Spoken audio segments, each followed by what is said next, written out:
देखिए याद क्या रखना है, यहाँ पे हम कितना खर्च कर रहे हैं 53.5 लाख करोड़, ठीक है। और हमें मिल कितना रहा है 36.5 लाख करोड़। तो ये और ये याद रखना है आपको, कितना खर्च कर रहे हैं इस बजट के दौरान 53.5 लाख करोड़, और कितने मिल रहा है हमको 36.5 लाख करोड़, यानी घाटे का बजट है। ये सीधा सीधा मतलब है इसका। हम राजस्व खर्च कितना कर रहे हैं 41.25 लाख करोड़, और पूंजी खर्च कितना कर रहे हैं 12.21 लाख करोड़। इतना हमारा खर्चा है। तो खर्च करने के बाद ये हमें यहाँ से मिलने वाला है 36.5 लाख करोड़। तो यहाँ से क्वेश्चन आते हैं, तो ऐसे आते हैं कि भारत सरकार ने बजट का आकार कितना रखा है, ये आकार कितना रखा है, तो यह 53.5 लाख करोड़। तो ध्यान रखिएगा, या फिर 53-47-315, बोलिए मेरे साथ, 53-47-315, 53-47-315 करोड़, 53-47-315 करोड़, यह क्वेश्चन में पूछा जाता है।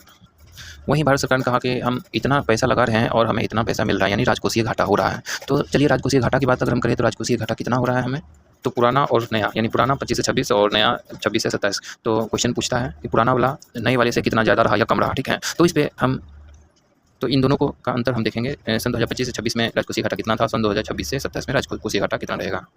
तो पुराना राजकोषीय घाटा 4.4% था और नया राजकोषीय घाटा 4.3% है। तो हम ऐसा कह सकते हैं कि पुराना राजकोषीय घाटा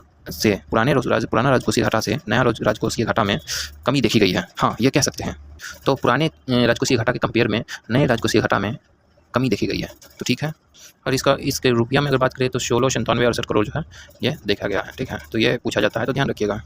कहा भारत विकास कर रहा है, ठीक है। तो भारत का विकास दर बताया है, भारत का विकास दर कितना बताया है, तो 7.4% बताया है। और कहा कि इसमें संशोधन हो सकता है, यानी जब जनवरी में बजट पेश किया गया था और कहा कि इसमें संशोधन हो सकता है। तो भारत का विकास दर कितना बताया, 7.4%, कब, जनवरी में। और हमने कई बार बताया कि जनवरी में कैसा रहता था 7.4%, और फरवरी में कब हो गया घटकर 7.3%, मार्च और अप्रैल में सेम रहा, यानी 7.3%। इसको आप संशोधित विकास दर कह सकते हैं। तो पहले तो 7.4% विकास दर था, लेकिन बाद में जब संशोधित हुआ, ठीक है, तो जनवरी में 7.4% था, फिर फरवरी में 7.3% हो गया, और मार्च और अप्रैल में सेम ही हो रहा, ठीक है। तो वर्तमान विकास दर की बात करें तो वर्तमान में विकास दर कितनी है, तो 7.3%। तो ध्यान रखिएगा, इसको याद कर लीजिएगा। ये अनुमान है, तो पिछले साल का अनुमान कितना लगाया गया था, 4.4%, और कहा गया था कि इसको हमें कम करना है। और कई बार हमने पढ़ाया है कि 4.4 से लेकर 4.1 तक लाना था। घटा कितना तक, 4.3 ही हुआ, लेकिन अभी भी हमारा अनुमान है कि 4.1 तक ले जाना है, ठीक है। ये सवाल का जवाब रहा। फिलहाल अगर हम ये बताएंगे तो सब कंफ्यूज हो जाएगा। तो कुछ सवाल ना अकेले में पूछे जाते हैं, समझ रहे हो ना। अकेले का मतलब सार्वजनिक रूप से हम उसको नहीं बता सकते हैं।